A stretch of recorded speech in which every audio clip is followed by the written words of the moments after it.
Uthman bin Affan, Khalifah Rashidah yang ketiga, radhiyallahu anhum.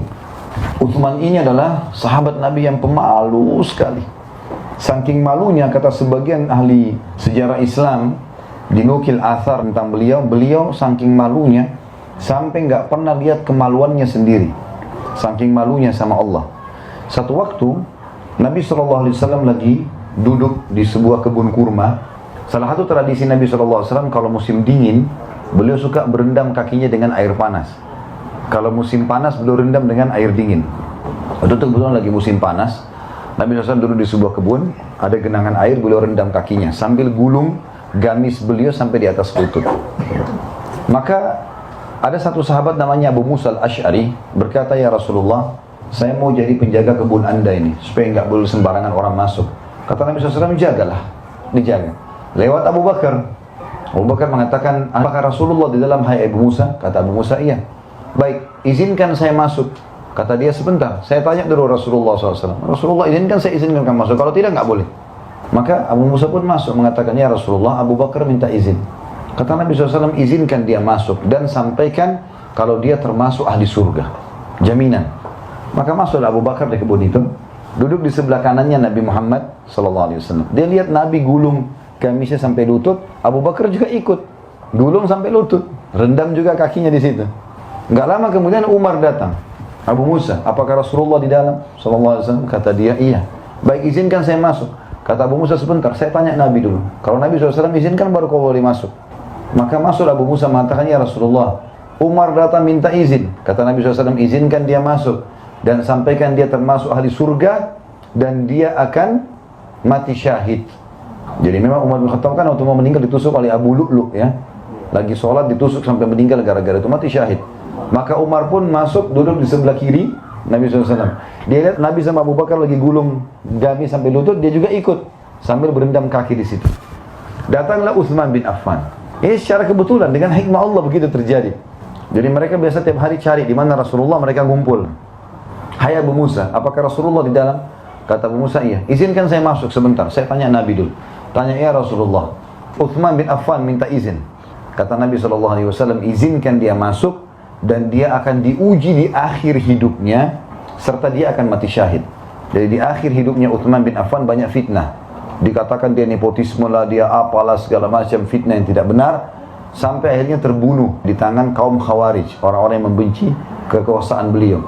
Lalu kemudian masuklah Uthman bin Affan. Waktu Uthman bin Affan masuk di kebun itu, tiba-tiba Nabi SAW turunkan gamisnya, lututnya ditutup. Abu Bakar sama Umar tanya, "Ya Rasulullah, tadi waktu kami masuk, anda nggak tutup lutut anda, kenapa waktu Uthman masuk anda tutup?" Kata Nabi SAW, "Tidakkah aku malu sama laki-laki yang malaikat aja malu dengan dia?" Jadi Uthman bin Affan ini luar biasa, malaikat malu dengan dia. Kata ulama tadi, dia tidak pernah lihat kemaluannya sendiri, apalagi kemaluan orang lain. Saking hati-hatinya gitu ya.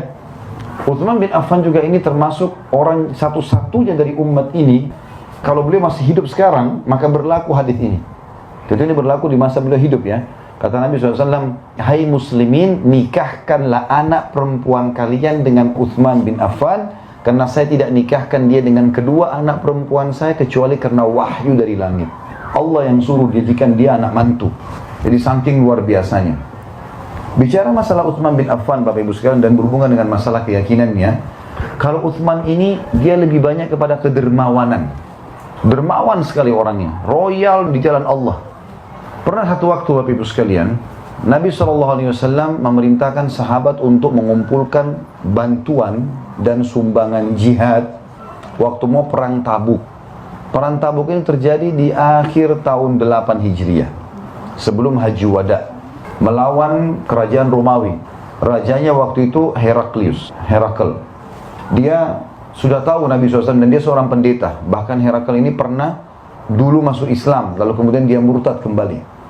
Nabi SAW bentuk pasukan untuk menyerang Tabuk waktu itu, dan beliau suruh sahabat, "Ayo menyumbang jihad."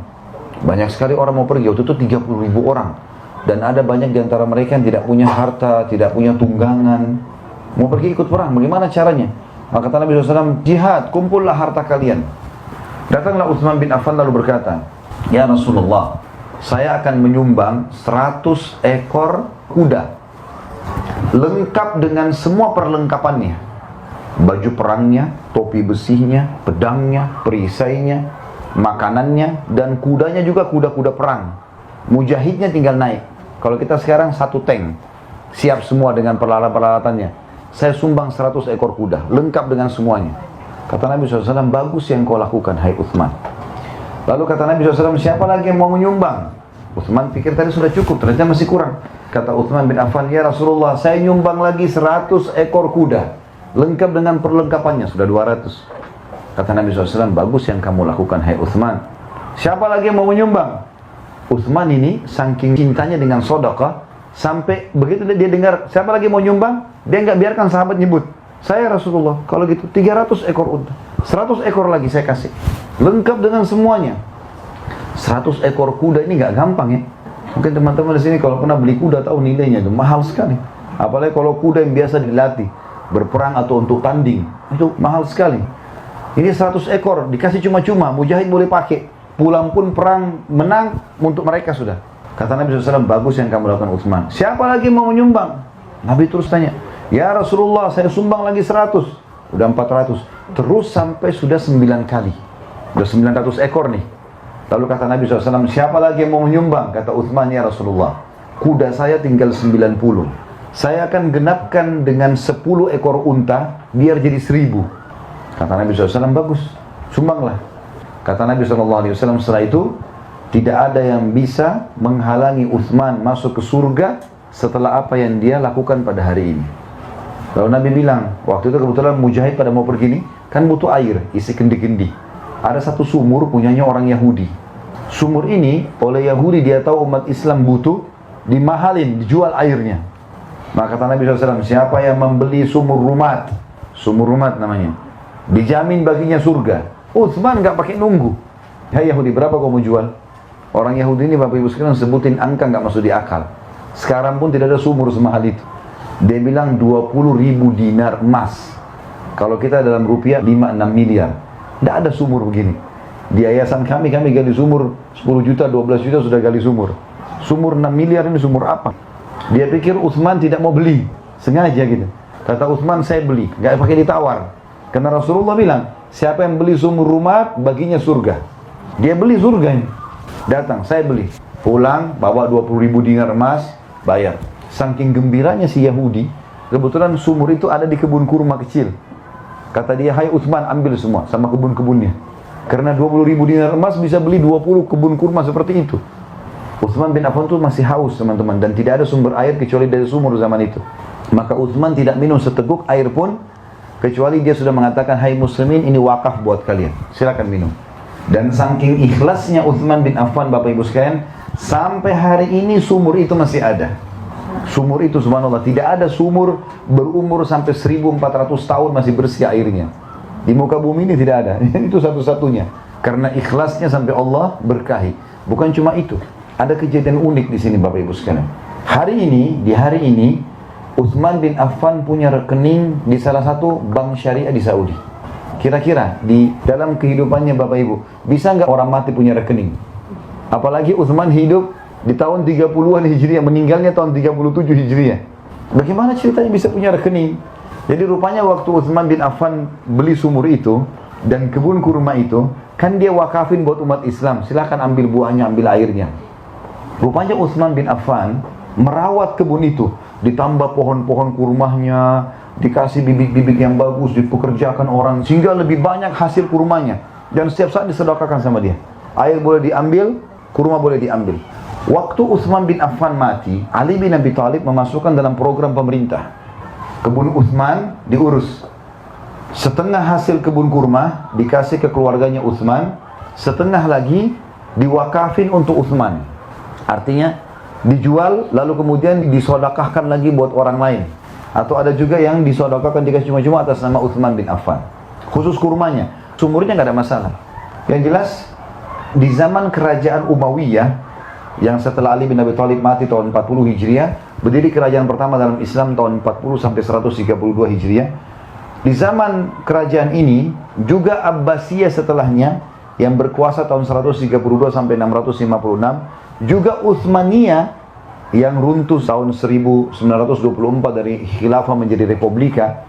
Dan sampai sekarang kerajaan Saudi, kebun kurma itu masih dirawat. Dan uniknya, kebun kurma itu, kalau saya tidak salah ini ya, setengahnya masih dikasih kepada ahli waris. Ada juga kalau tidak salah saya dengar cerita, semua hasil kebun kurma itu diwakafkan buat Utsman bin Affan. Tapi program pemerintah, jadi pemerintah yang rawat kebun itu, hasilnya berapapun, diwakafin buat Utsman bin Affan. Apa yang dilakukan? Dibukakan rekening atas nama Utsman, walaupun orangnya sudah mati, oleh pemerintah Saudi. Semua hasil kurma itu ditaruh di rekeningnya. Saya tidak salah jutaan atau sampai sudah 1 miliar rial, besar sekali. Dan sekarang pemerintah Saudi membeli tanah yang ada di dekat Masjid Nabawi. Subhanallah, itu dulu rumahnya Utsman bin Affan. Dibeli dari uang itu. Lalu akan dibangunkan hotel bintang 5, juga diwakafkan buat Utsman bin Affan. Lihat bagaimana berkahnya sedekah itu kalau ikhlas karena Allah. Sampai 1400 tahun masih berlaku. Bahkan sampai dia sudah meninggal orangnya, miliaran masih berjalan. Padahal bukan perusahaan ini. Hikmah Allah datang seperti itu. Dan kenapa Utsman mau melakukan itu Bapak Ibu sekalian? Beli sumur 20.000 dinar emas tanpa negosiasi. Dan dia tahu, yakin Nabi SAW bersabda tidak akan berkurang harta seorang hamba karena sedekah. Kalau Bapak Ibu mau kaya, sedekah. Royal di jalan Allah, jangan perhitungan. Karena ini di jalan Allah. Allah sudah janjikan melalui lisan Nabi Muhammad SAW tidak berkurang harta seorang hamba karena sedekah.